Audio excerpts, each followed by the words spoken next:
जय श्री गुरु महाराज जी की जय।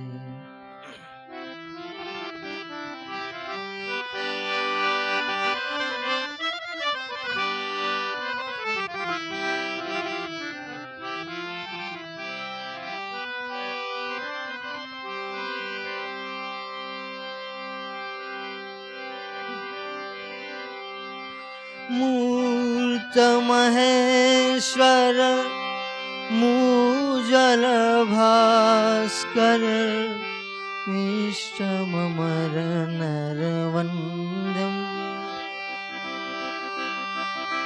मूर्त महेश्वर मूजल भास्कर इष्टमर नरवन्द्यम्।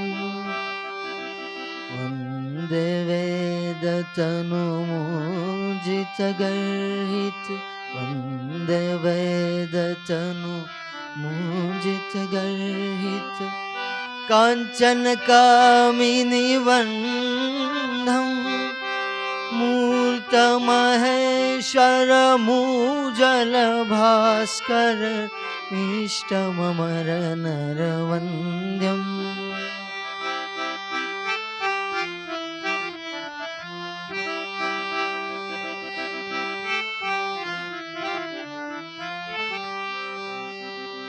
कोटि भानुकर दीप्त सिंहमा कटितट कौपीनवन्तम्। कोटि भानुकर दीप्त सिंहमा कटितट कौपीनवन्तम्। अभिरभिहुकार नादित दिन्मुख अभिरभिहुकार नादित दिन्मुख प्रचंड तांडव नृत्यम्।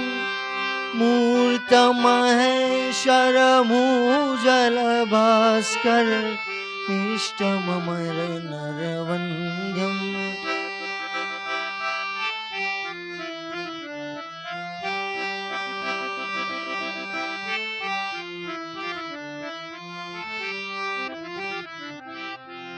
भुक्ति मुक्ति कृपा कटाक्ष प्रेक्षण वगदल विदनल दक्षम्। भुक्ति मुक्ति कृपा कटाक्ष प्रेक्षण वगदल विदनल दक्षम्। बालचन्द्रधर मृदुवन्धमिह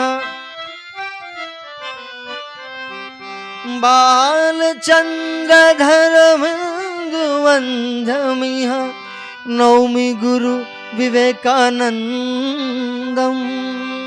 बालचन्द्रधर मृदुवन्धमिह नौमि गुरु विवेकानन्दम्।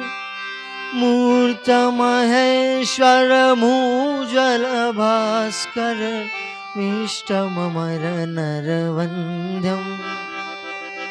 वन्दे वेदतनुमोजित गर्हित वन्दे वेदतनुमोजित गर्हित काञ्चन कामिनी वन्दम्। मूर्त महेश्वर मूजल भास्कर इष्टमर नरवन्द्यम्। इष्टमर नरवन्द्यम्। इष्टमर नरवन्द्यम्।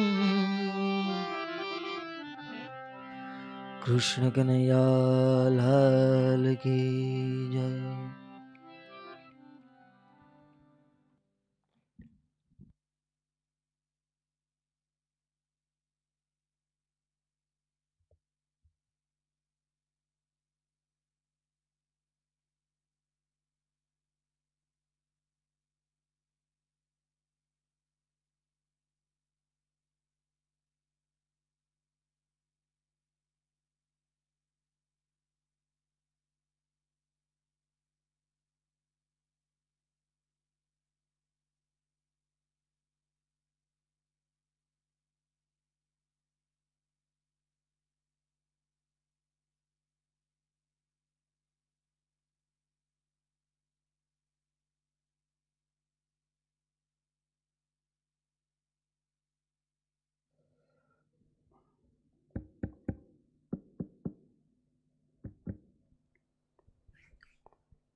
वंशी विभूषितकरान्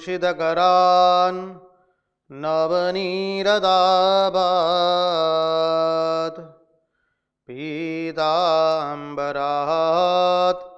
अरुणबिम्बफलादरोष्ठात् पूर्णेन्दुसुन्दरमुखात् अरविन्दनेत्रात् कृष्णात् परं किमपि तत्त्वम् अहं न जाने। कृष्णात् परं किमपि तत्त्वम् अहं न जाने। स्वस्ति श्रीगणेशाय नमः। श्रीसरस्वत्यै नमः। श्रीगुरुभ्यो नमः। वक्रतुण्डमहाकाय सूर्यकोटिसमप्रभ निर्विघ्नं कुरु मे देव सर्वकार्येषु सर्वदा। नारायणं नमस्कृत्य नरं चैव नरोत्तमं देवीं सरस्वतीं व्यास ततो जयमुदीरयेत्। नमस्ते शारदे देवी सरस्वती मधीप्रदे वसत्वं मम जिह्वाग्रे सर्वविद्याप्रदा भव। गुरुर्ब्रह्मा गुरुर्विष्णु गुरुर्देवो महेश्वरः गुरुर्साक्षात् परब्रह्म तस्मै श्रीगुरवे नमः। सच्चिदानन्दरूपाय विश्वोत्पत्त्यादिहेतवे तापत्रयविनाशाय श्रीकृष्णाय वयं नुमः।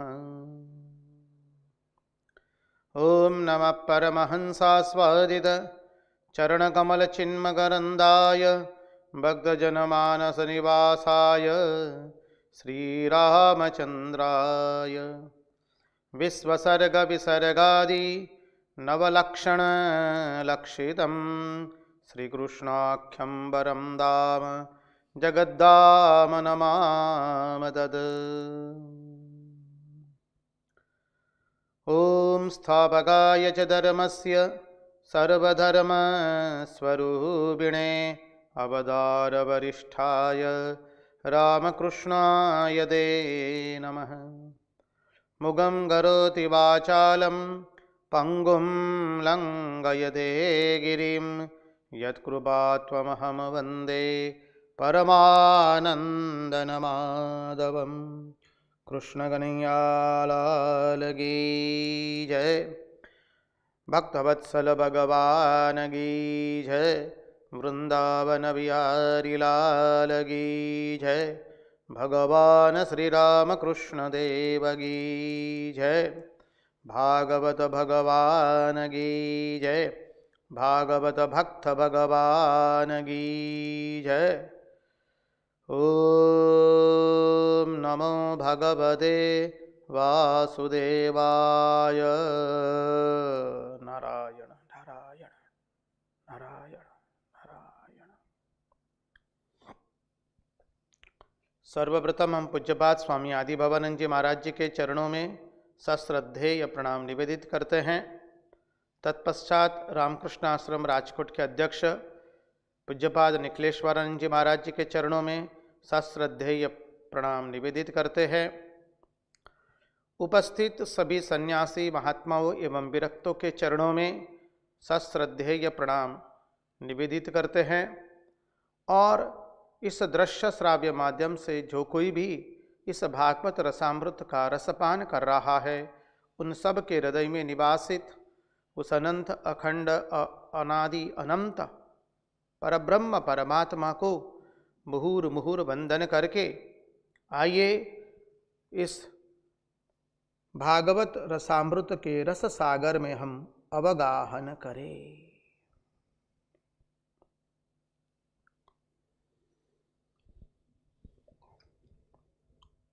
यं प्रव्रजन्तमनुपेतमपेतकृत्यम् द्वैपायनो विरहकातर आजुहाव पुत्रेति तन्मयतया तरवोऽभिनेदु तं सर्वभूतहृदयं मुनिमानितोऽस्मि।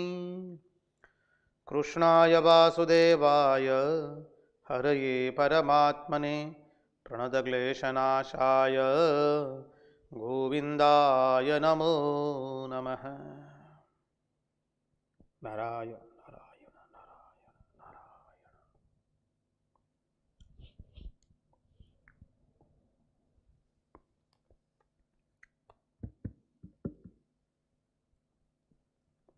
भाविक भक्तजनों ने अपने अभिप्राय में लिखते हैं कि महाराज कथा में आनंद आ रहा है, भगवान की कथा पुनः पुनः सुने, बार बार उसका श्रवण करे, पुनः पुनः श्रवण करे, यह भावना होती है। ये भागवत भगवान की हम सब पर कृपा है। भगवान की कथा की महिमा ऐसी है कि अपने भक्तों को भगवान अपनी कथा पुनः पुनः श्रवण करवाना चाहते हैं।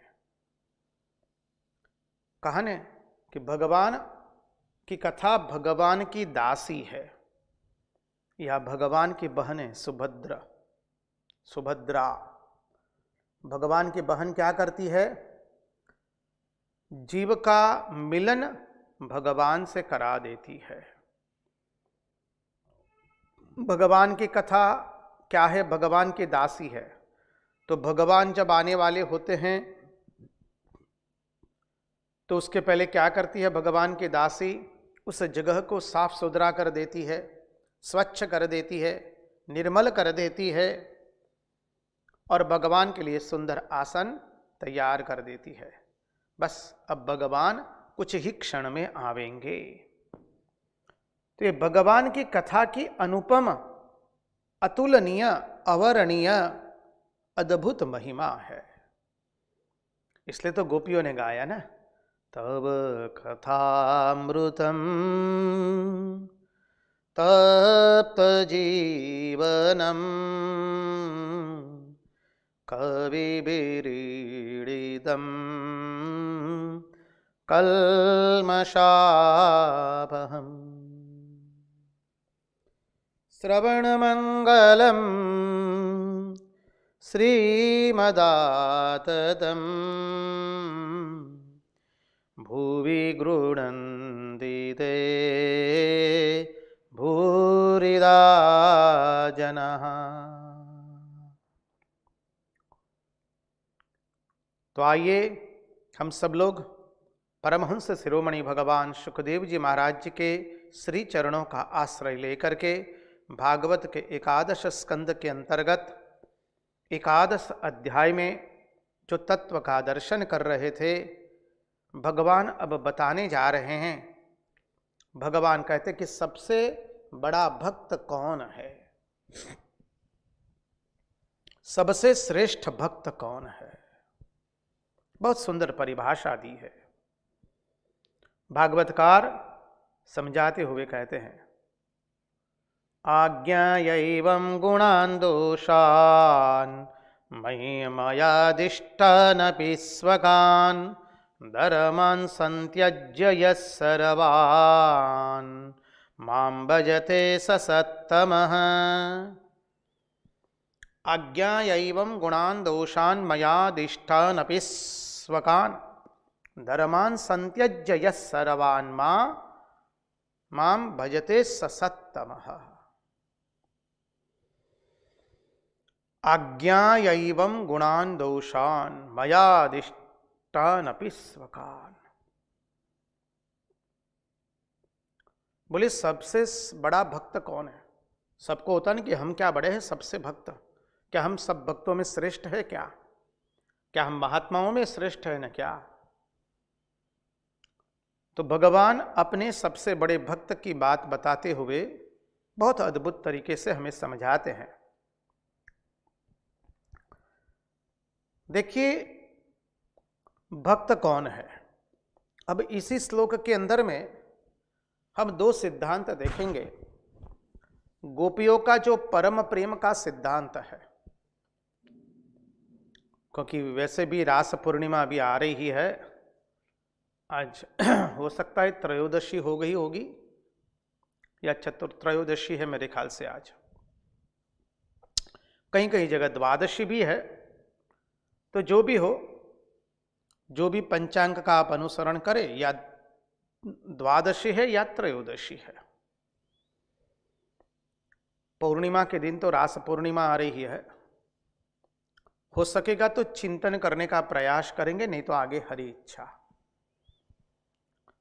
लेकिन आज तो थोड़ा उस बिंदु को हम स्पर्श करने जाएंगे, रास का एक अद्भुत बिंदु जो हमने गोपिकाओं के प्रेम के समय, गोपिकाओं ने जो भगवान से बातचीत की, उस समय भी उसका दर्शन हमने किया था 10वें स्कंद में। रास पंचाध्यायी का दर्शन करते हुए हमने इस तत्व का दर्शन किया था। तो है भगवान का भक्त कौन है? बोले भगवान के भक्त को मालूम है कि धर्म का फल क्या है। अपने धर्म का अर्थात यज्ञ, दान, तप, व्रत आदि का अनुष्ठान करने से उसको क्या पुण्य होगा, उसको कौन से पुण्य की प्राप्ति होगी, कौन से स्वर्ग आदि की प्राप्ति होगी, ये भगवान का भक्त है। भगवान के भक्त को मालूम है कि मुझे धर्म का अनुसरण करना चाहिए, और धर्म का अनुसरण करने से मुझे कौन से अर्थ मिलेंगे, कौन से काम मिलेंगे। यज्ञ, दान, तप, व्रत, स्वधर्म का पालन इत्यादि करने से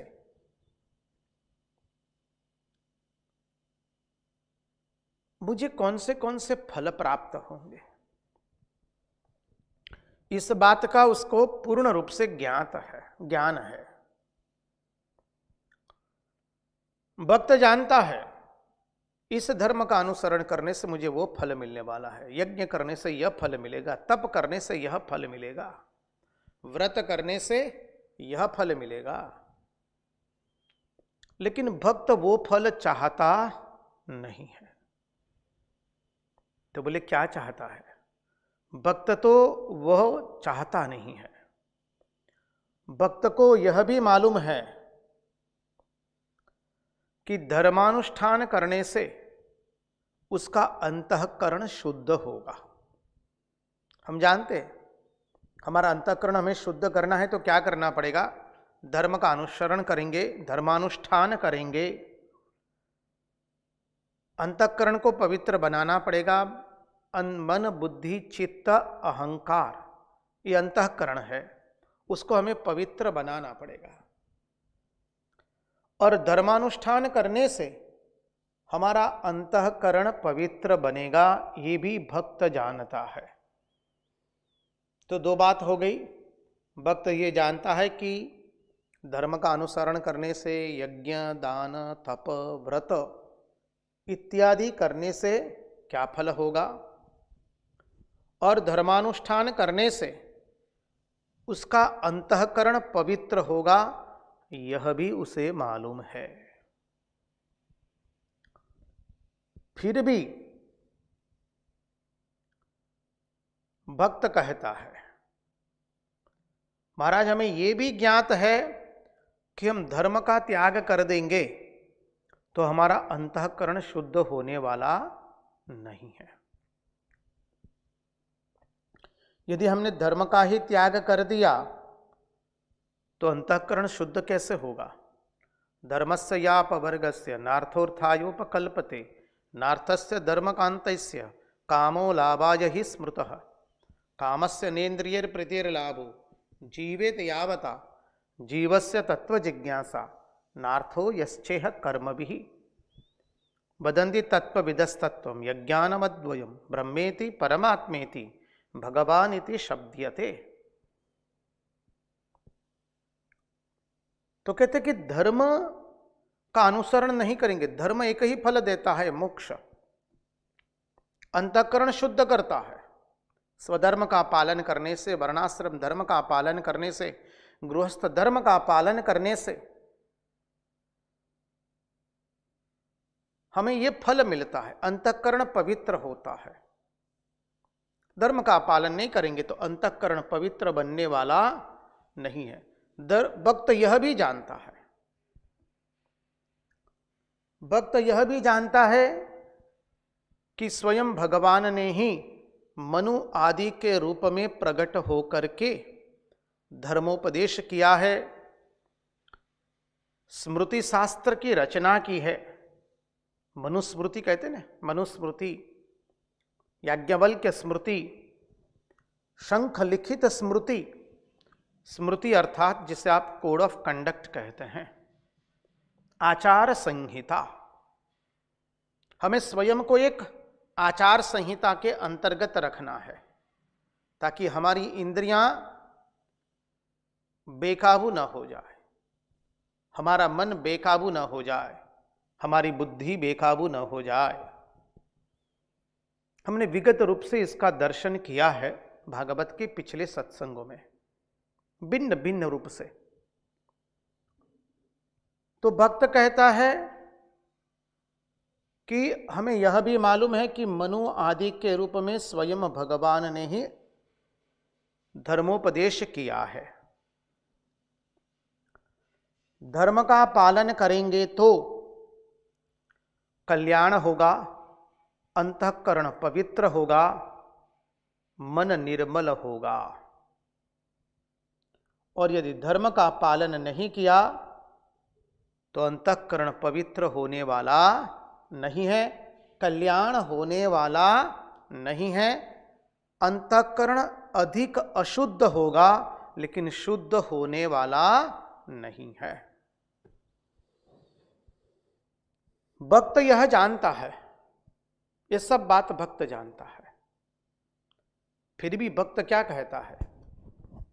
वही जो हमारे संत प्रवर तुलसीदास जी कहते हैं, अर्थ न धर्म न काम रुचि गति न चाहु निर्वाण जन्म जन्म रति राम पद यह वरदानु न आन। अर्थ न धर्म न काम रुचि गति न चाहु निर्वाण जन्म जन्म रति राम पद यह वरदानु न आन। अर्थ न धर्म न काम न रुचि। प्रभु मुझे अर्थ नहीं चाहिए, मुझे कोई संपत्ति नहीं चाहिए। अर्थ न धर्म न काम रुचि। मुझे अर्थ न चाहिए, न काम चाहिए, मुझे धर्म भी नहीं चाहिए। अरे और तो और प्रभु मुझे मोक्ष भी नहीं चाहिए।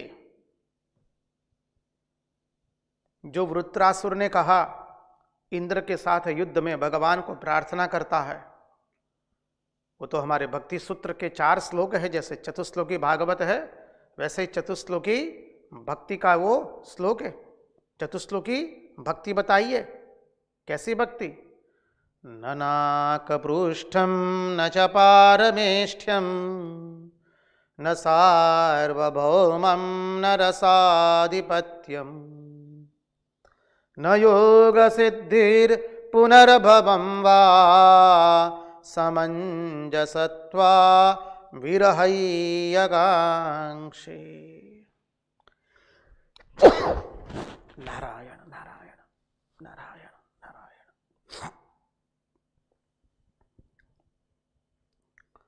वृत्रासुर कहता है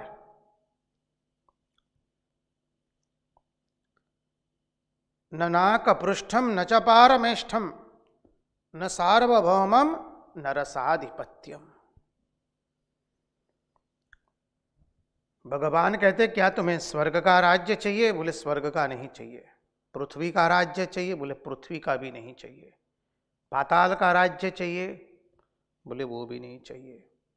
संपत्ति चाहिए, वैभव चाहिए, मान यश प्रतिष्ठा पद ख्याति विख्याति, बोले तुम्हें क्या चाहिए? न नाक पृष्ठम न च पारमेष्ठम न सार्वभौमम न रसाधिपत्यम न योग सिद्धिर पुनर्भवम वा। बोले तुम्हें योग सिद्धि चाहिए, तुम जहां चाहो वहां उड़ करके जा सकते हो, जहां चाहो वहां कुछ ही क्षणों में जा सकते हो, जब चाहो तब लघु हो जाओगे, जब चाहो तब विभु हो जाओगे। तुम्हारे कहने से कई लोगों को संपत्ति मिल जाएगी, तुम्हारे एक आशीर्वाद से कई लोगों को समृद्धि मिल जाएगी, तुम्हारे उपस्थिति से लोगों को आनंद होगा, तुम्हारी ख्याति होगी, विख्याति होगी, तुम्हें बड़ा पद मिलेगा, प्रतिष्ठा मिलेगी। अरे जानते हो, अनेक समय तक लोग तुम्हें याद करते रहेंगे। आखिर में संसार में मनुष्य काम करता है तो किस लिए करता है? बोले लोग हमें याद रखे, हम ऐसा कुछ कार्य करके जाए ताकि लोग हमें याद रखें। बोले तो बोले बहुत काल तक तुम्हारे नाम ना रहेगी। भारतवर्ष राजकीय रूप से जब से स्वतंत्र हुआ तब तक अब तक कितने प्रधानमंत्री हो गए और कितनों को हम याद करते हैं। वो छोड़ दीजिए, कितने राष्ट्रपति बने, कितनों को हम याद करते हैं। कितने बड़े बड़े राजकीय नेता हो गए, उनको तो याद करना दूसरी बात ही रह गई। कितने बड़े बड़े सामाजिक नेता हो गए, उनको कितना हम याद करते हैं। समाज की बहुत सुंदर सेवा की है। कितने बड़े बड़े साहित्यकार हो गए, कितने बड़े बड़े भाषाविद हो गए, कितने कितने बेजोड़ व्याकरणविद हो गए, भाषाविद हुए, साहित्यकार हो गए, कितने बड़े बड़े दर्शन शास्त्री हो गए। हम किनको याद करते, किसको याद करते? बहुत ही अल्प मात्रा में किसको याद कर लिया। तो भगवान कहते हैं मैं तुम्हें वरदान देता हूं कि बहुत काल तक तुम्हारी नाम ना रहेगी संसार में, लोग तुम्हें बहुत याद करेंगे। तुम्हें योग सिद्धि दे देता हूं, सभी सिद्धियां तुम्हारे दासी बन करके रहेगी, तुम जो कहोगे वो हो जाएगा। वृत्रासुर ने कहा ना हमें स्वर्ग का राज्य चाहिए, न पाताल का, न पृथ्वी का, हमें कुछ नहीं चाहिए। ना हमें ख्याति विख्याति चाहिए, ना कोई पद प्रतिष्ठा चाहिए, ना तो हम चाहते कि हमारी नामना बहुत हो, लोग हमें दीर्घकाल तक याद किया करें, ना तो हम चाहते कि हम कोई योग सिद्धि प्राप्त कर ले। बोले ये कुछ नहीं चाहते, तो बोले चाहते क्या हो? न नाकपृष्ठम न च पारमेष्ठ्यम न सार्वभौमं न रसाधिपत्यम न योग सिद्धिर पुनर्भवं वा समंजसत्वा विरहैयकांक्षे। प्रभु एक ही आकांक्षा है, आपका विरह मुझे सताए, मुझे आपका विरह प्राप्त हो, मैं आपके विरह में छटपटूं। मुझे कृष्ण विरह चाहिए, श्री कृष्ण विरह की प्राप्ति हो, मुझे आपके पाद पद्मों में अविचल भक्ति प्राप्त हो। हमारे संत प्रवर तुलसीदास जी यही कह रहे हैं, न अर्थ न धर्म न काम दूजा, अर्थ न धर्म न काम रुचि। मुझे ना धर्म चाहिए, ना अर्थ चाहिए, ना काम चाहिए। जो अभी अभी चर्चा की, भक्त को मालूम है कि धर्म का फल क्या मिलने वाला है, यज्ञ यागादि तप व्रत उपवास दान इत्यादि का फल क्या है वो जानता है। स्वधर्म का, वर्णाश्रम धर्म का, कर्तव्य कर्म का पालन करने से उसका अंतःकरण शुद्ध होने वाला है, वो भी वो जानता है। उसे मालूम है कि धर्म का अनुसरण नहीं करेंगे तो अंतःकरण पवित्र होने वाला नहीं है, वो भी जानता है वो। लेकिन फिर भी वो कह रहा है मुझे न अर्थ चाहिए, न धर्म चाहिए, न काम चाहिए, न मुझे मोक्ष चाहिए। अर्थ न धर्म न काम रुचि, गति न चाहूं निर्वाण। मैं निर्वाण नहीं चाहता हूं, मेरी मोक्ष की और कोई गति भी नहीं है। गति न चाहूं निर्वाण, जन्म जन्म रति राम पद। तो बोले क्या चाहिए? हमको जन्म जन्म प्रभु श्री राम के चरणारविंद की भक्ति चाहिए। जन्म जन्म रति राम पद, यह वरदान अनुमान।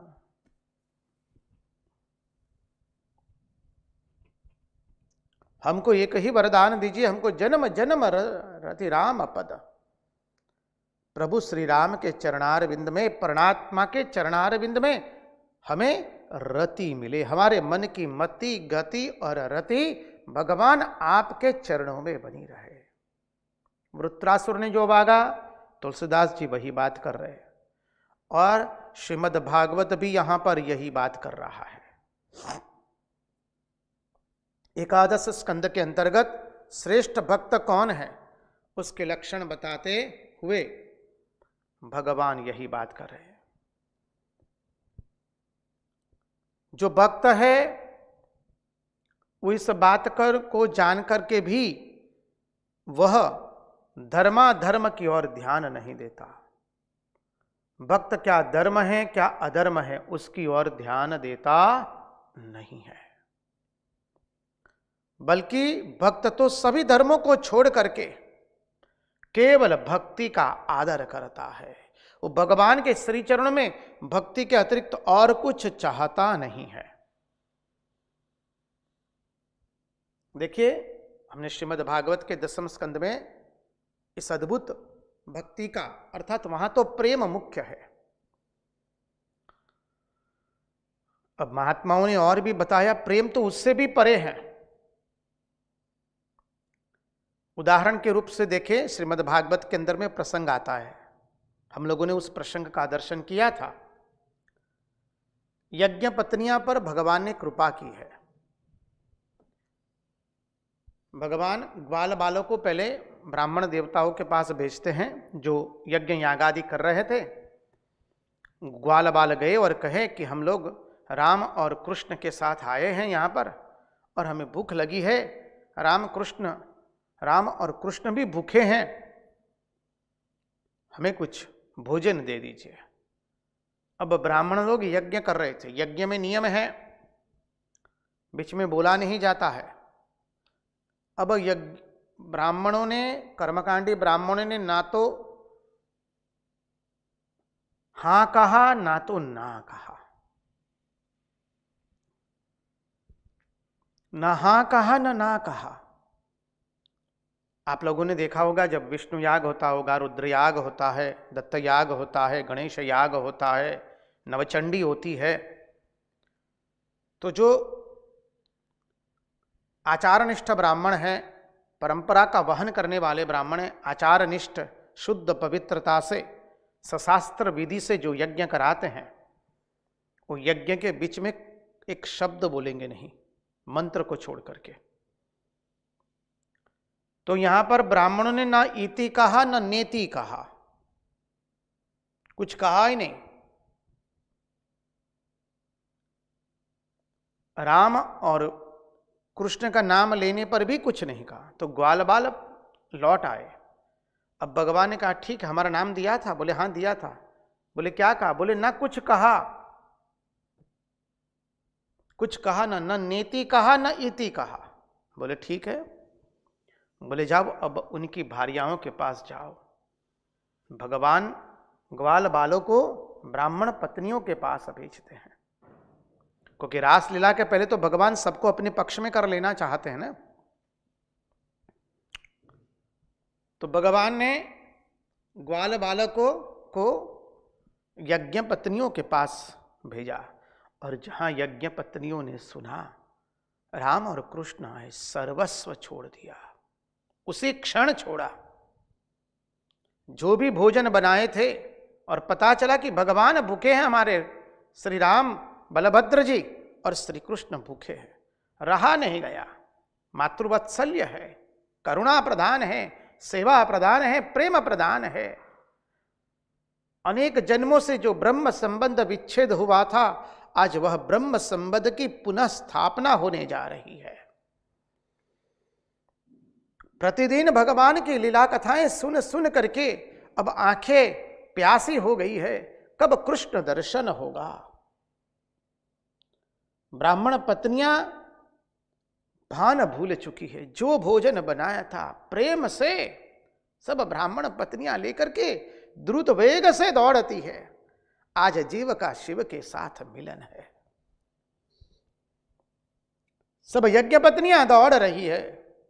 भगवान वन के अंदर में वटवृक्ष के नीचे ग्वाल बालकों के साथ, गैयों के साथ बैठे हैं। ओ मानव, इस हृदय को अपने, इस दृश्य को अपने हृदय में अंकित कर दो। भगवान श्री कृष्ण बरहा पीड़म नटवर वपु कर्णयो कर्णिकारम बिभ्रद्वास कनक कपिशम वैजयंतीम च माला रंद्रा वेणु रदरय सुदया पूरयन गोपवृंदै वृंदारण्यम स्वपद रमणम प्राविशत गीत कीर्ति।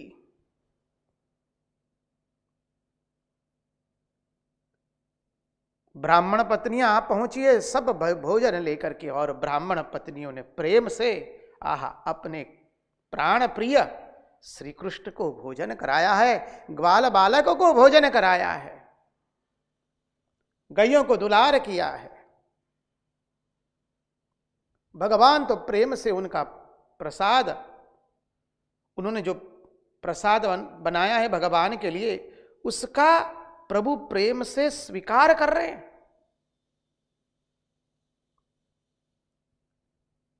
भगवान ग्वाल बालकों के साथ प्रेम से खा रहे हैं। ब्राह्मण पत्नियों के नेत्रों से अश्रुधारा बहती है भगवान को देख करके।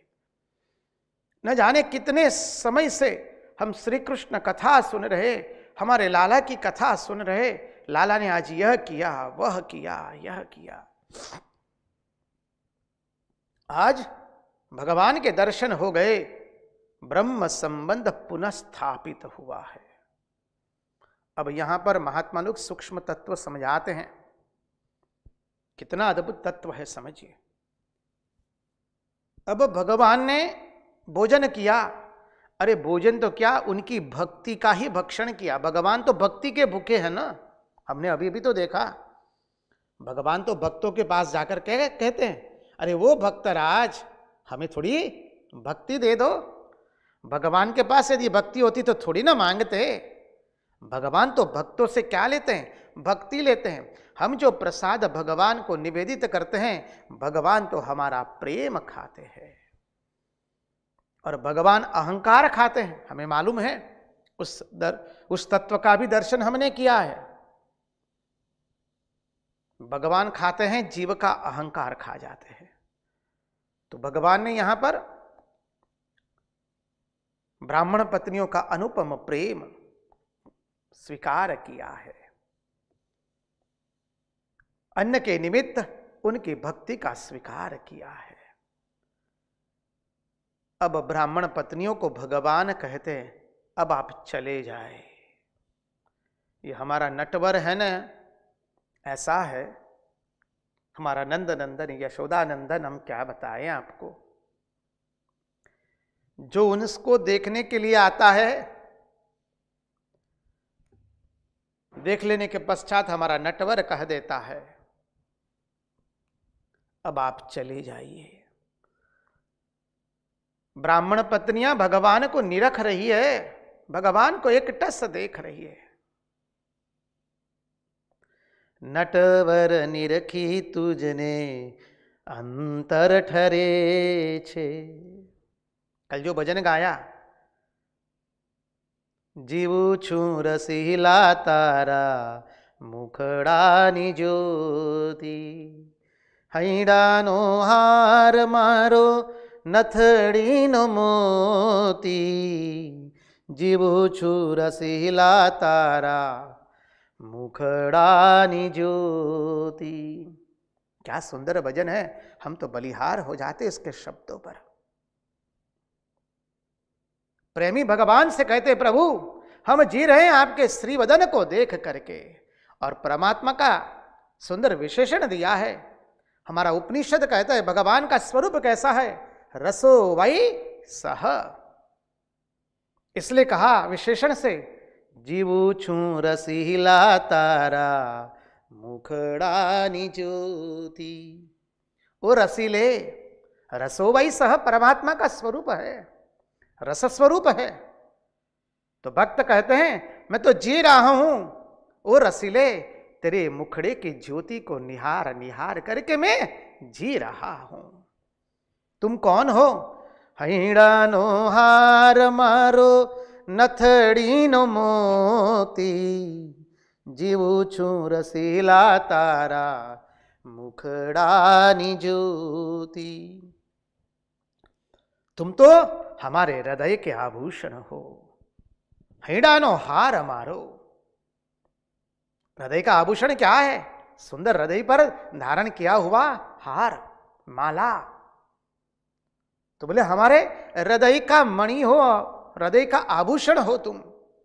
हैडानो हार मारो नथड़ीनो मोती। माताएं नथनी पहनती है ना, तो नथनी में जो मोती है उसी से तो व्यक्ति के चेहरे की शोभा बढ़ती है। तो प्रभु हमारी शोभा तो आपके कारण है। क्यों? क्योंकि हमने आपके श्री नामामृत को हमने अपने अधरों पर धारण किया है। हम आपका चिंतन कर रहे हैं, हम आपका ध्यान कर रहे हैं, हमारा मन आपके लीलाओं में प्रवृत्त हो रहा है। हैडानो हार मारो नथड़ीनो मोती जीवू छू रसीला तारा मुखड़ानी ज्योति। नटवर निरखी तूने हइयो ठरे छे। बीच में पंक्तियां हैं, ये पंक्ति मुख्य है इसलिए हम गा रहे हैं। वो नटवर भगवान का, हमारा कन्हैया का तो नाम ही है नटवर। नट अर्थात अभिनेता। नटवर अभिनेताओं का भी जो अभिनेता है, एक्टर ऑफ एक्टर्स। नटवर निरखी तूने हइयो ठरे छे। ओ नटवर तुमको देख करके, तुम्हारे दर्शन करके हमारे हृदय में जो आग जली है वो आग अब शांत हो रही है। कितना अद्भुत बात बता रहे हैं। प्रेमानंद स्वामी ने लिखा है, महात्मा ने लिखा है, महात्मा ने अपने भाव को शब्दों में अभिव्यक्त कर दिया।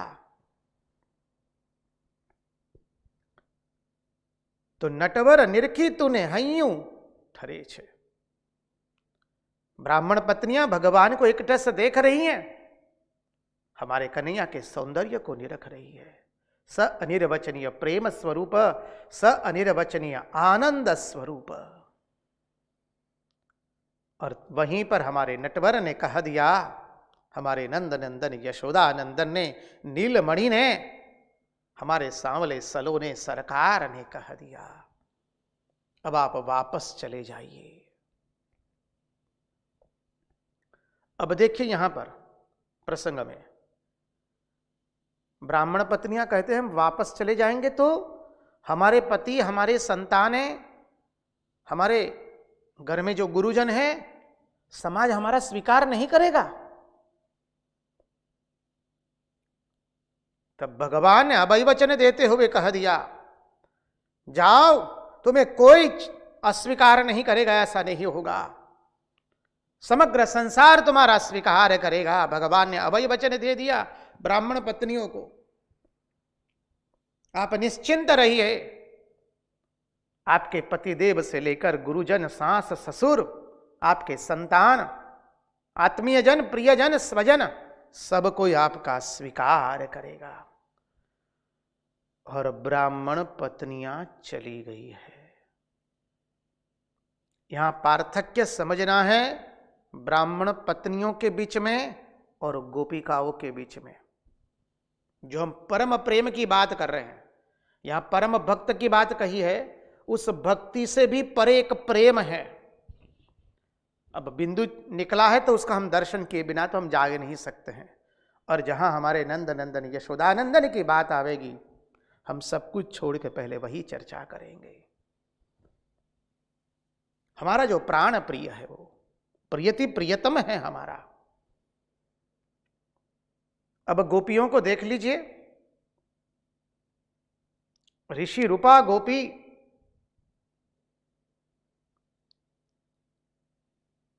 गोपियों को भगवान ने बुलाया है, जैसे बंसरी वादन करके बुलाया है।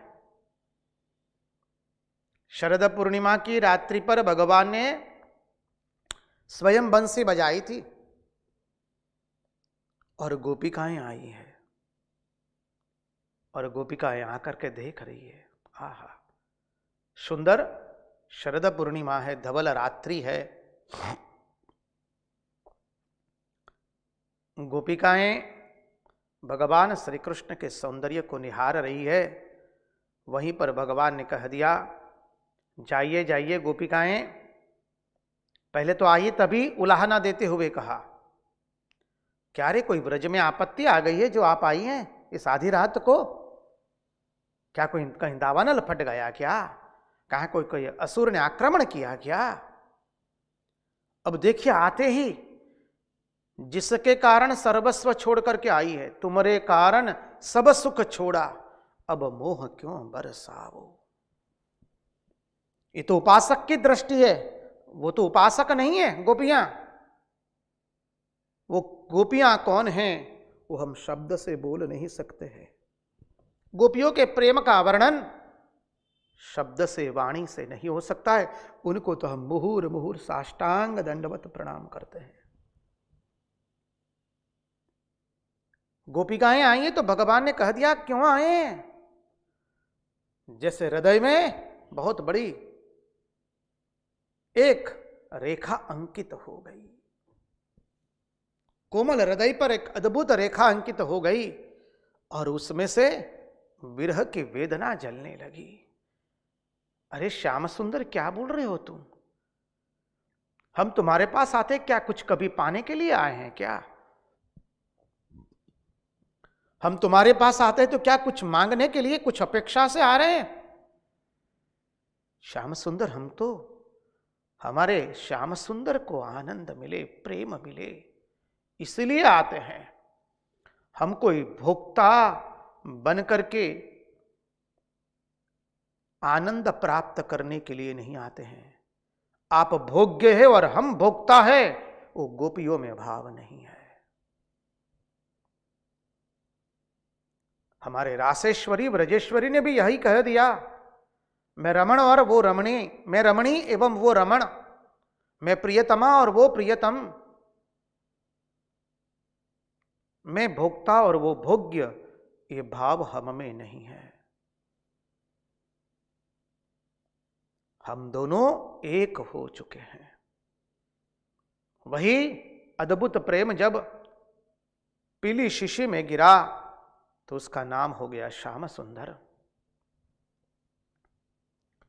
उस अद्भुत प्रेम जब पीली शीशी में गिरा तब उसका नाम हो गया रासेश्वरी ब्रजेश्वरी, और जब सांवली शीशी में गिरा तो उसका नाम हो गया श्री कृष्ण। श्रीमती राधिका जी और एवं श्री कृष्ण एक ही है। तुम्ही आधा राधा आधा कृष्ण साजिले वृंदावने, एक बार विराजोगो मां हृदय कमल आसने।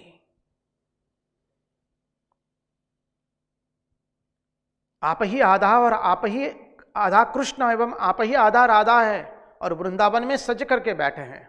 ओ मां, एक बार मेरे हृदय में आकर के विराजित हो जाइए। अब गोपियों को भगवान कहते हैं, क्या कहते हैं? वापस चले जाइए। बस वही जो यज्ञ पत्नियों को कहा था, जो मुख्य सिद्धांत का हमें दर्शन करना है वो यहां पर है। गोपियों को कहा कि आप वापस चले जाइए, लौट जाइए। गोपियां एक शब्द नहीं बोलती है, उनके नेत्रों से दल दल करके आंसू गिर रहे, नेत्रों का काजल वक्षस्थल पर आ गया और चरणों तक चला गया।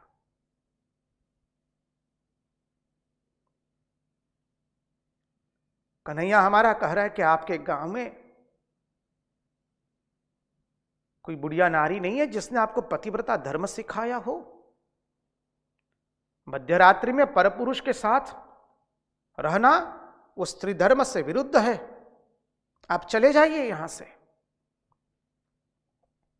धर्म की बड़ी बड़ी बातें भगवान समझा रहे हैं। अब गोपियां तो सर्वस्व का त्याग करके आई है, धर्म छोड़ा, अर्थ छोड़ा, काम छोड़ा, अरे मोक्ष तक छोड़ दिया है, उसकी कौन परवाह करता है यहां पर?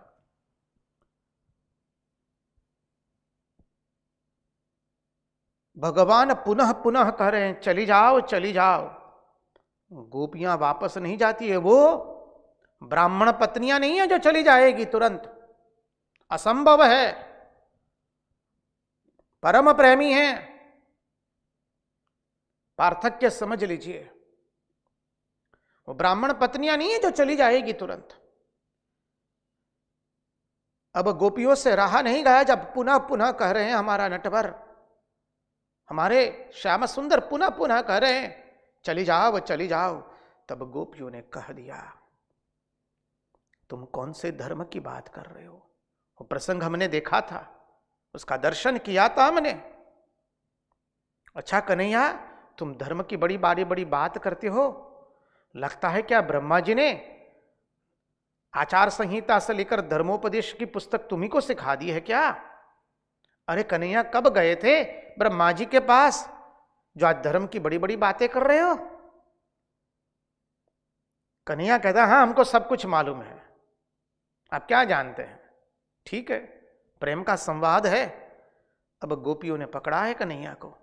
अच्छा कन्हैया, कब के लट लगाए बैठे हो कि धर्म का अनुसरण करना चाहिए, धर्म का अनुसरण करना चाहिए? बताओ तो प्यारे, धर्म का अनुसरण करने से क्या होता है? बोले क्यों? अंतःकरण पवित्र होता है। अंतःकरण पवित्र होने से लल्ला क्या होता है? अरे अंतःकरण पवित्र होने से भगवान के दर्शन होते। बस पकड़ लिया हाथ लल्ला, यही तो हम कहते हैं, हमने धर्म का अनेक अनुसरण किया, परिणाम स्वरूप लल्ला तुम्हारी प्राप्ति हुई है। क्या अद्भुत सिद्धांत बताया है गोपियों ने। महात्मा दूसरी दृष्टि बताते हैं यहां और एक,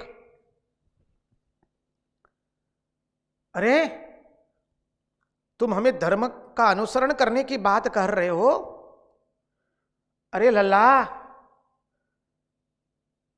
इस प्रेम की जो वेल है वो तो तुमने बोई है। लल्ला सुन लो, हम तो हमारे कार्यों में व्यस्त थी, हम तो हमारे गृहस्थ धर्म में व्यस्त थी, हम तो हमारे पतियों की सेवा कर रही थी, हम तो हमारे संतानों की देखभाल कर रही थी।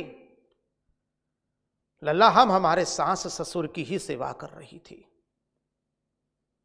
ये जितना तुमने किया है, ये जो कुछ आज हुआ है, वो केवल तुम्हारे कारण ही हुआ है, तुम ही उसके दायी हो। तुम्ही ने तो आकर हमारे सामने बंसी बजाई, तुम्ही ने तो आकर रूप धारण किया, तुम्ही ने तो आकर के हमारे मन को मोहित कर दिया, तुम्ही ने तो आकर नृत्य करते करते लल्ला हम क्या बताए, हमारा सर्वस्व हरण कर लिया। और अब तुम हमको धर्म का अनुसरण करने की बात कर रहे हो। धर्म का अनुसरण करते करते हमें परम फल प्राप्त हो गया है। और वो क्या है? भगवान श्री कृष्ण के पादार बिंद के अंदर में अचल श्रद्धा भक्ति, अतुट प्रेम, विक्रेतु कामा गिल गोप कन्या, मुरारी पादार पितचित्त वृत्ति। अब फल प्राप्त हुआ तो तुम वापस जाने को कहते हो हमको? यह संभव नहीं है। साधन करने से साध्य की प्राप्ति होती है। साध्य की प्राप्ति के पश्चात वापस साधन में जाना नहीं पड़ता है। लल्ला, कौन से धर्म की तुम बात कर रहे हो? बताओ, कौन से धर्म की तुम बात कर रहे हो? फल मिलने के पश्चात क्या कोई वापस साधन करता है क्या? और सुन ले, ये प्रेम की लता तो तूने बोई है। हमें मालूम है किसान जिसको बोता है वही उसको काटता है। ये बोया है तूने, इसको सींचा है तूने, अब काटने वाला भी तू ही है।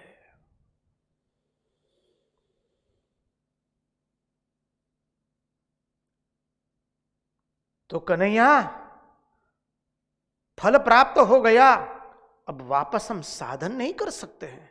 कौन से धर्म की तुम बात कर रहे हो? और कब से जो लट लगायो, कन्हैया ने एक शब्द प्रयोग कर दिया, जाओ अपने पतियों के पास। अब तो रहा नहीं गया। गोपिकाओं से बोले, क्या शब्द बोले? बोलो बोलो, पुनः पुनः। पतियों, लल्ला ये शब्द तुम्हारे मुंह से चढ़ा कैसे? अरे महात्मा लोग जो बताते, वर्णन करते, बलिहार हो जाते।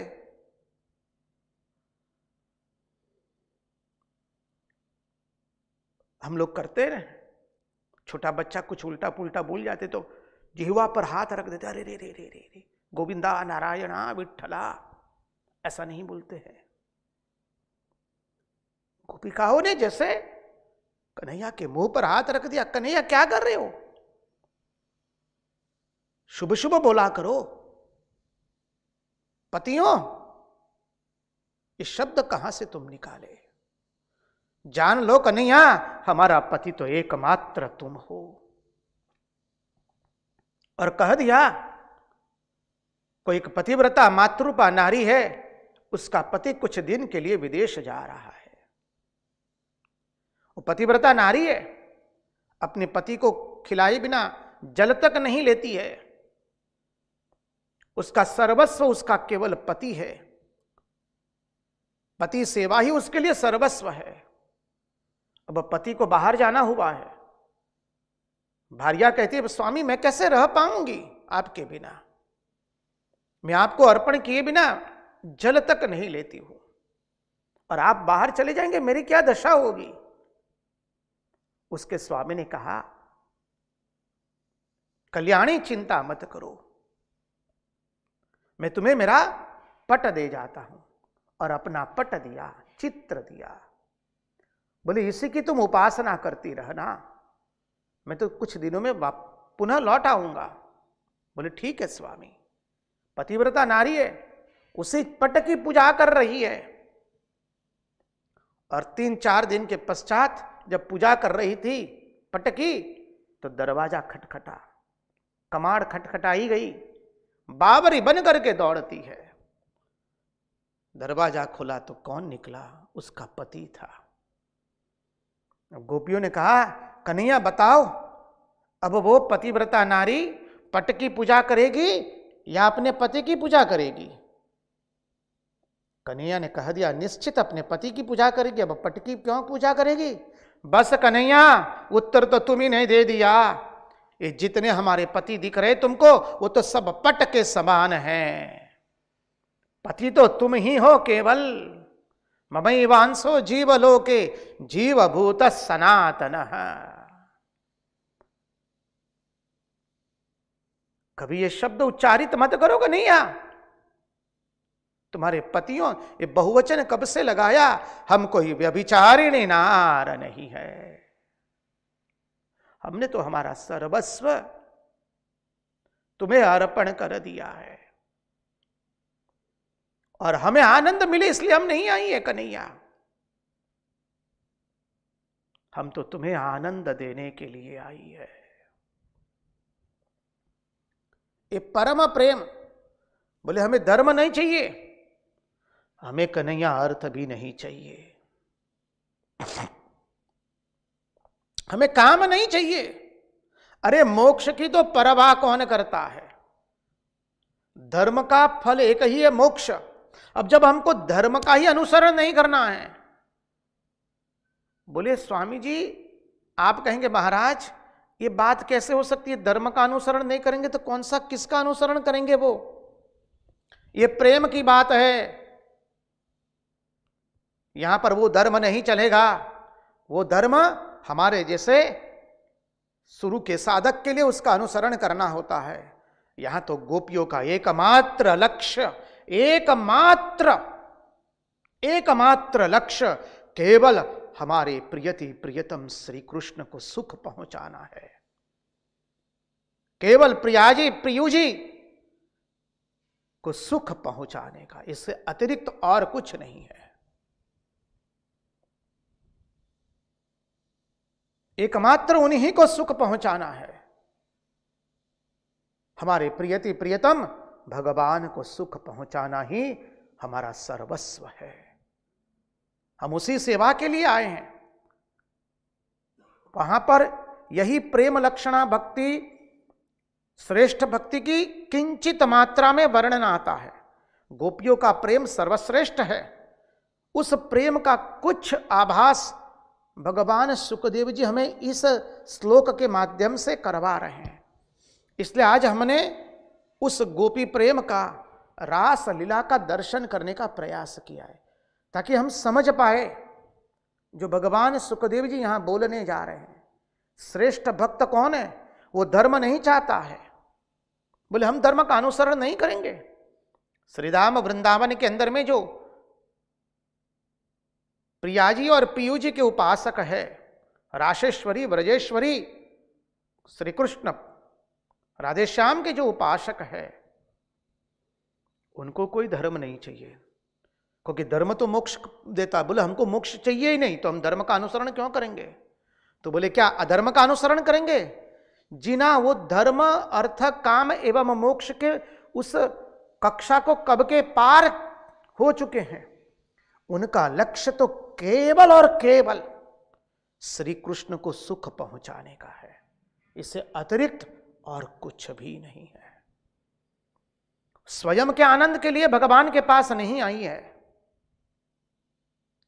श्री कृष्ण को आनंद मिले इसलिए गोपिकाएं भगवान श्री कृष्ण के पास आई है। यहीं पर तुलसीदास जी कहते ना, अर्थ न धर्म न काम रुचि गति न चाहु निर्वाण। हमको निर्वाण भी नहीं चाहिए, मोक्ष भी नहीं चाहिए, त्रिलोकी का राज्य भी हमें नहीं चाहिए। अरे हमको योग सिद्धि भी नहीं चाहिए, हमको कुछ नहीं चाहिए। बोले तो फिर चाहिए क्या?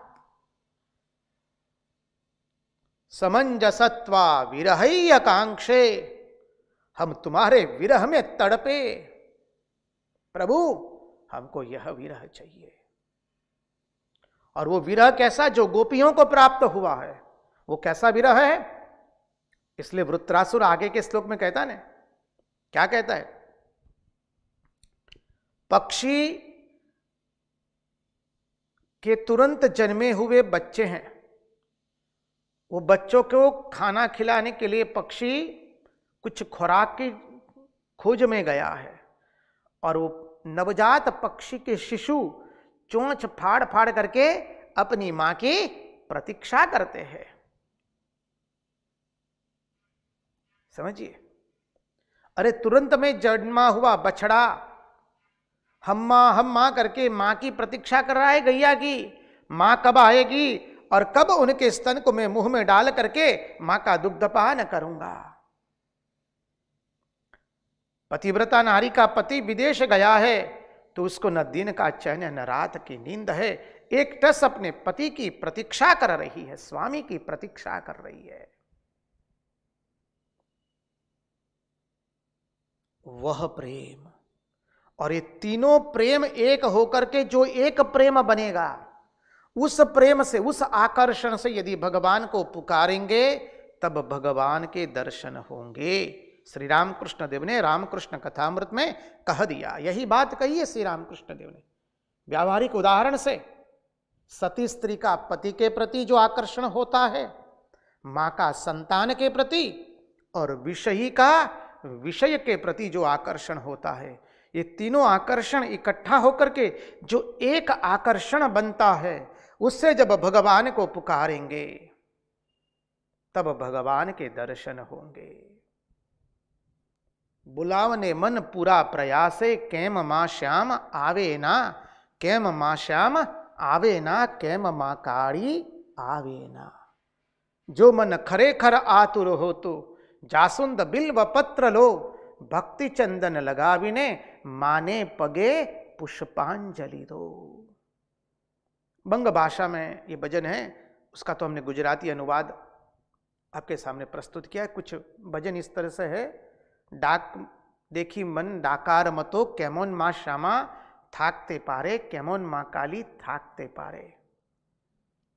बाकी की पंक्ति इस तरह से आगे है।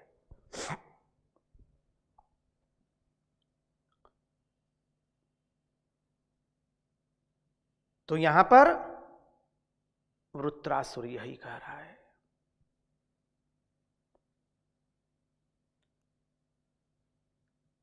कि हमको वह कृष्ण विरह चाहिए जो गोपियों को प्राप्त हुआ है। और गोपियां, गोप एवं गोपीजन, क्योंकि भगवान ने सबके साथ रास खेला है और श्रेष्ठ है गोपियां। तो गोपियां वापस नहीं जाती है, ब्राह्मण पत्नियां वापस चली गई, गोपियां वापस नहीं लौटती है। गोपी का उद्देश्य केवल एकमात्र यही है, हमारे श्री कृष्ण को हम सुख पहुंचाने के लिए आई है, हमारे भगवान को हम सुख पहुंचाने के लिए आई है। उसी सिद्धांत का दर्शन कराते हुए परमहंस शिरोमणि भगवान शुकदेव जी यहां पर हमें बताते हैं। भक्त कहता है, प्रभु हमारा कोई धर्म नहीं है। श्रीधाम वृंदावन के अंदर में और श्री ब्रज क्षेत्र में जो भगवान के प्रेम से उपासक है, जो प्रेमी जन है, उनको कोई धर्म नहीं होता है, उनका कोई अर्थ नहीं चाहिए, उनको कोई काम नहीं चाहिए, उनको कोई मोक्ष नहीं चाहिए। अरे मोक्ष चाहते तो जाते वाराणसी में, वृंदावन धाम में क्यों पड़े रहेंगे। यहां तो क्या है, उद्धव जी ने जो कह दिया, प्रभु हमें तो मोक्ष नहीं चाहिए, हम तो पुनः पुनः जन्म धारण करके वृंदावन की लता पुष्प या वृक्ष बनेंगे, ताकि गोपियों के चरणों की धूल हमारे ऊपर गिरेगी और हमारा जीवन धन्य हो जाएगा। यह भाव से वैष्णवजन श्रीधाम वृंदावन वास कर लेते हैं। यह भाव से वैष्णवजन श्रीधाम वृंदावन में रहते हैं, उपासना करते हैं, उनको कोई धर्म नहीं चाहिए, वो कोई धर्म का पालन नहीं करते हैं। अरे कई बार देखा गया होगा, अरे देखिए जब कुछ ग्रहण चल रहा है तो टाटिया आश्रम के अंदर में पंगत लग रही है प्रसाद की, प्रसाद पाने की। अब ग्रहण के समय क्या कोई पंगत लगाएगा? भोजन करना तो वर्जित है ग्रहण के समय, लेकिन वहां बोले धर्म अर्थ न काम न धर्म न काम रुचि। हमको ये धर्म की बात ही नहीं है यहां पर। यहां तो एकमात्र धर्म है परम प्रेम का धर्म।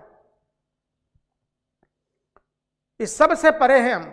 हमारा केवल एकमात्र श्री कृष्ण को चाहना, श्री कृष्ण को सुख पहुंचाना, उस नंद नंदन यशोदानंदन को सर्वतो प्रकारेण सुख देना, यही हमारा धर्म है।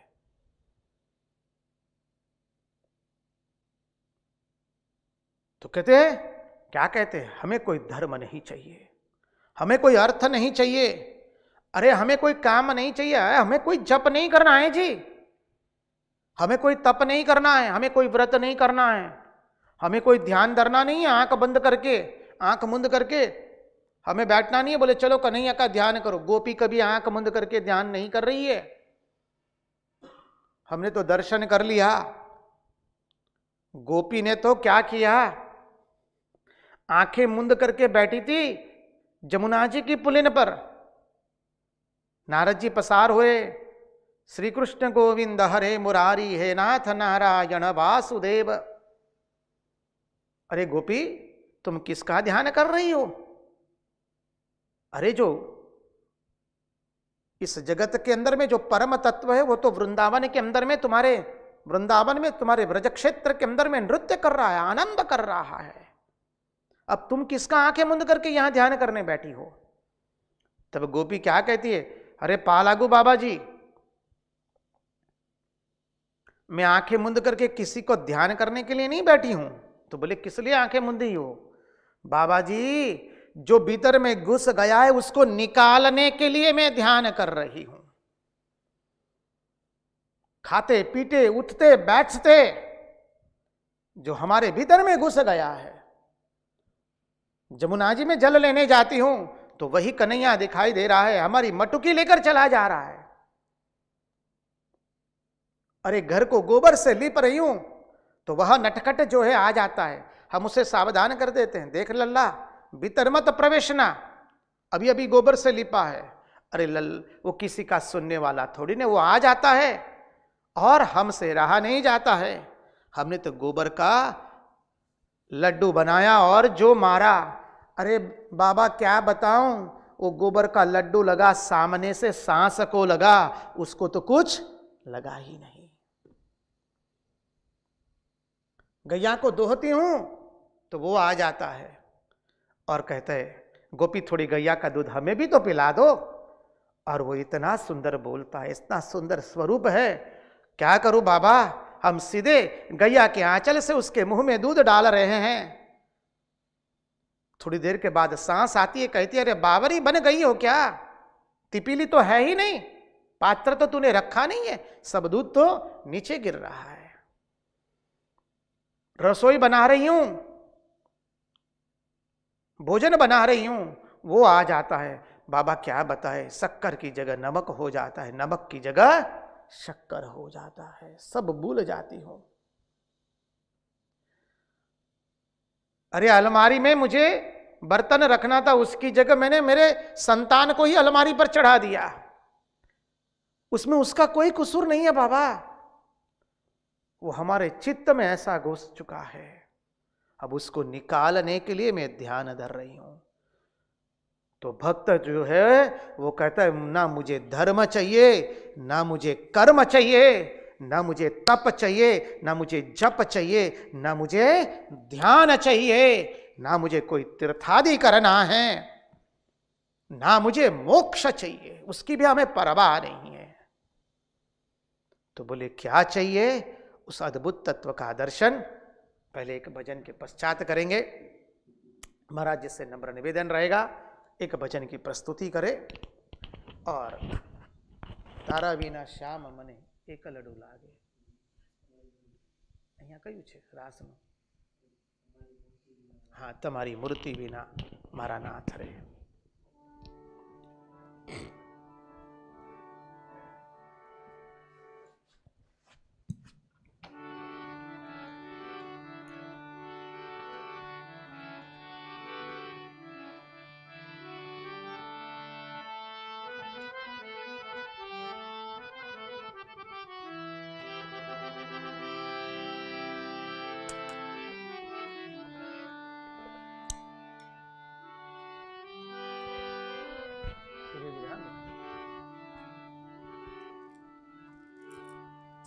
તમારી મૂર્તિ વિના મારા નાથ રે, બીજું મને આપશો માં। તમારી મૂર્તિ વિના મારા નાથ રે, બીજું મને આપશો માં। હું તો એ જ માંગુ જોડી હાથ રે, બીજું મને આપશો માં।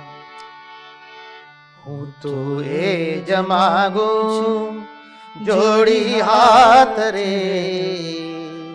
बीजू मने आपसो मां તમારી मूर्ति મૂર્તિ विना વિના मारा મારા नाथ નાથ रे રે बीजू मने आपसो मां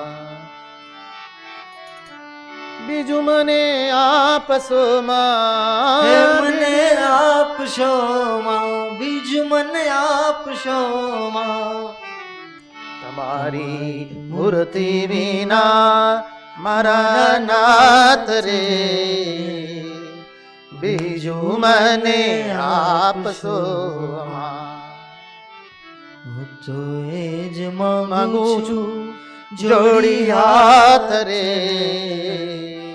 બીજું મને આપશો मां यहाँ पर भक्त कहता है प्रभु मुझे और कुछ नहीं चाहिए, आप मुझे आपका श्री विग्रह दे दीजिए। मैं हाथ जोड़ करके आपसे यही मांगता हूं प्रभु आप अपना स्वरूप हमें प्रदान कीजिए। हाथ जोड़ के मैं यही एक वरदान मांगता हूं। તમારી મૂર્તિ વિના મારા નાથ રે બીજું મને આપશો માં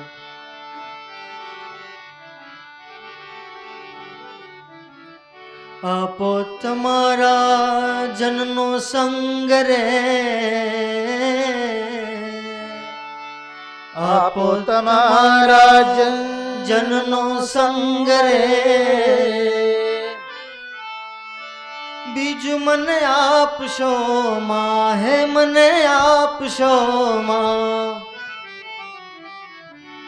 મારા જીવમાં એ જ ઉમંગ રે બીજું મને આપશો માં મારા જીવમાં એ જ ઉમંગ રે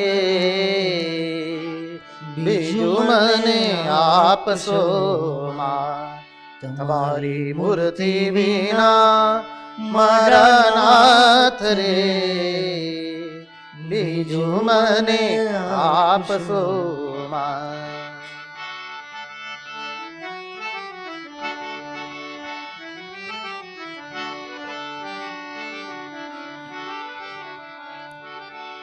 મારા ઉરમાં કરો નિવાસ રે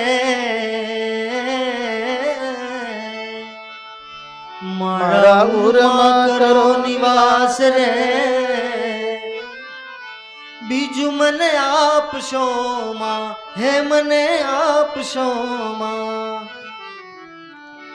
મને રાખો રસિયા મને રાખો રસિયા તમ પાસ રે બીજું મને આપશો માં મને રાખો રસિયા તમ પાસ રે બીજું મને આપશો માं भक्त कहता है प्रभु हमें और कुछ नहीं चाहिए, आपके भक्तों का संग चाहिए। और कहते हैं प्रभु हम और कुछ नहीं मांगते हैं, हम मांगते हैं आपसे प्रभु कि आपका भक्तों का संग हमें प्राप्त हो और आपके अभाव कभी न हो हमारे हृदय में।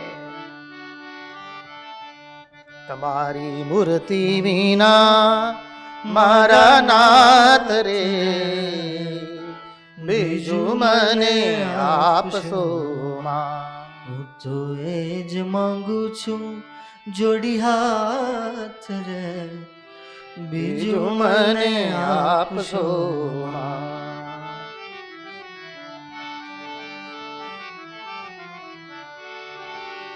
એ જ અરજી દયાનિધિ દેવ રે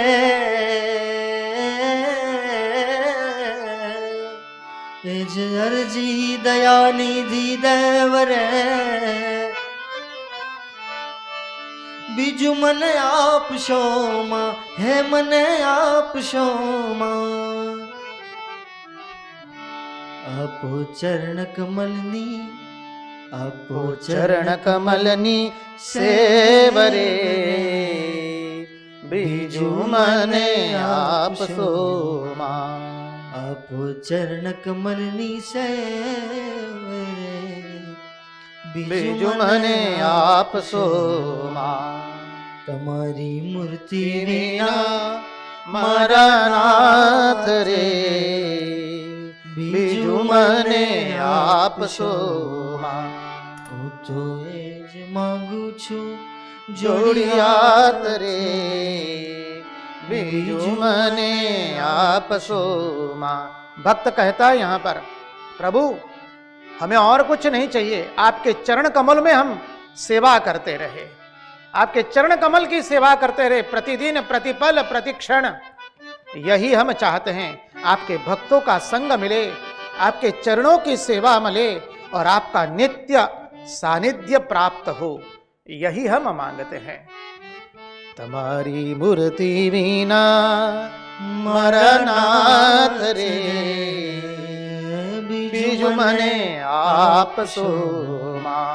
હું તો એ જ માંગુ છું જોડી હાથ રે, બીજું મને આપશો માં।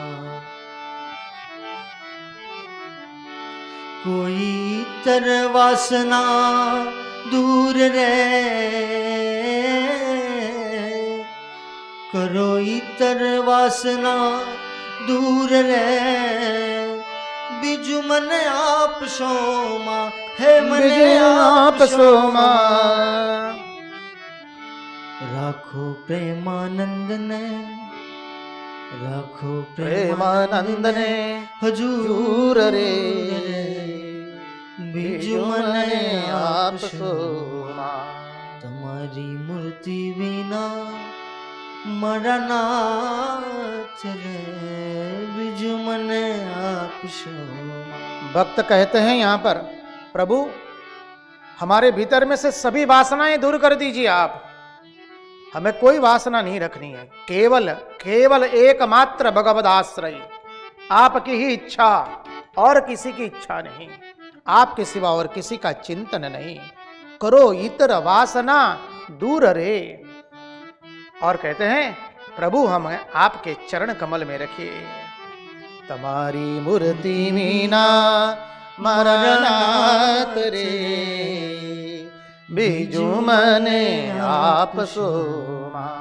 હું તો એ એ જ જ માગું માંગુ છું છું જોડી હાથ રે, બીજું મને આપશો માં, હે મને આપશો માં, હે મને આપશો માં, બીજું મને આપશો માં, હે મને આપશો માં।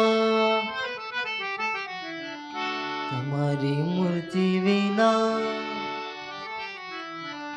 તમારી મૂર્તિ વિના મારા નાથ રે, બીજું મને આપશો માં। હું તો એ જ માંગુ છું જોડી હાથ રે, બીજું મને આપશો માં, હે મને આપશો માં, બીજું મને આપશો માં। कृष्ण कन्हैया लाल की जय। तो भक्त कहता है प्रभु हमारा कोई धर्म नहीं है, त्याग तपस्या व्रत उपवास आंखें मुंदना जप करना वो हमारा कोई धर्म नहीं है। तो बोले भाई आपका आखिरी में धर्म क्या है? बोले बस भगवान की सेवा करना यही हमारा धर्म है। इसलिए वैष्णव धर्म में सेवा का अत्यंत महात्म्य है। जो सेवा करता है उसको मेवा मिलता है। झाड़ू लगाने की सेवा करते हैं, बर्तन मांजने की सेवा करते हैं, गोबर से लिपने की सेवा करते हैं, भगवान को पंखा करने की सेवा करते हैं, बस कोई ना कोई सेवा मिल जाए। प्रभु आप जब हमसे झाड़ू लगवाएंगे तो हम झाड़ू लगाएंगे, बर्तन मजवाएंगे तो बर्तन मांजेंगे। प्रभु आप यदि गोबर से लिपने का आदेश दें हम गोबर से लिपते रहेंगे।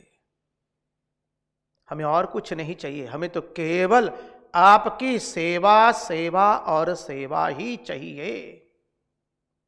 सेवा ही परमम धर्म। हमें ना अर्थ चाहिए, ना काम चाहिए, ना मोक्ष चाहिए, ना धर्म का हम पालन करेंगे।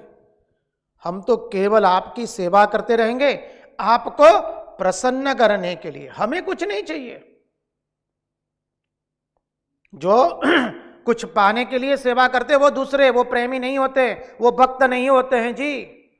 वो तो बनियागिरी कर रहे हैं, व्यापारगिरी कर रहे हैं।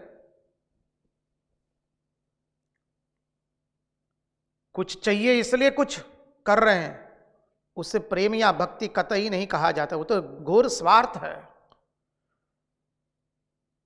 जब तक कुछ मिलता रहेगा तब तक उनकी भक्ति करते रहेंगे। छी छी छी, इतने निकृष्ट कक्षा का हमारा प्रेम, इतनी निकृष्ट कक्षा की हमारी भक्ति। श्री रामकृष्ण देव कहते हैं ना, लोग भगवान के लिए, लोग संसार के लिए घड़ा भर भर के आंसू बहाते हैं, धन के लिए, पुत्र के लिए, संपत्ति के लिए, लेकिन ईश्वर के लिए कोई आंसू बहाता नहीं है। ईश्वर के पास हम कुछ व्यापार करने नहीं जा रहे हैं। जो प्रभु तुम इतना दोगे तो हम तुमको इतना देंगे, वो तो प्रेम है ही नहीं, वो भक्ति भी नहीं है, वो तो व्यापारगिरी कर रहे हैं हम लोग बैठे बैठे। बस सबसे व्यापार करते हैं, भगवान से भी व्यापार कर रहे हैं। हमारा कोई प्रेम ही नहीं है, कोई भक्ति भी नहीं है। भक्त तो कहता है हमें कुछ नहीं चाहिए, न धर्म चाहिए, न अर्थ चाहिए, न काम चाहिए, न मोक्ष चाहिए, हमें तो केवल आपको प्रसन्न करना है। बस आप खुश में रहें, इसलिए हम सेवा कर रहे हैं। तो बोले सबसे बड़े भक्त का लक्षण क्या है? तो बोले भक्त के लक्षण है कि उसका अपने धर्म और अधर्म के साथ कोई संबंध नहीं है। वो धर्म अधर्म से परे चला गया है, उसका धर्म और अधर्म के साथ कोई संबंध नहीं। धर्म से स्वर्ग में जाए, बोले अधर्म करोगे तो नरक में जाओगे। भगवान श्री कृष्ण गोपियों को कहते हैं, पतिव्रता नारी हो तुम लोग, पति की सेवा नहीं करोगे तो तुमको नरकवास करना पड़ेगा। मध्यरात्रि में परपुरुष के साथ इस तरह से रहते नहीं हैं। बोले कन्हैया हमको नरक की भी कोई परवाह नहीं है, स्वर्ग तो चाहिए ही नहीं। अब बताइए, ये कोई सामान्य नहीं है। भक्त कहता है हम नरक में जाने के लिए तैयार है, हमको कोई नरक की, हम नरक से कोई घबराते नहीं है, हमको तो स्वर्ग चाहिए ही नहीं, हमको तो मोक्ष चाहिए ही नहीं। हम तो केवल हमारे प्रियति प्रियतम भगवान श्री कृष्ण को प्रसन्न करने के लिए कर रहे हैं। हमारा श्वास लेना भी केवल श्री कृष्ण को प्रसन्न करने के लिए है। हमारा जीना मरना सुख दुख भोना जो कुछ भी है केवल उस अखंड सच्चिदानंद परमात्मा श्री कृष्ण को प्रसन्न करने के लिए है, और किसी के लिए नहीं है। तो हमको यदि नरक में जाना पड़े तो कोई हमको तकलीफ नहीं है, हम स्वर्ग नहीं चाहते हैं। अधर्म से भी नरक में जाना पड़ेगा तो हम जाने के लिए तैयार है, इसके हमें कोई परवाह नहीं है।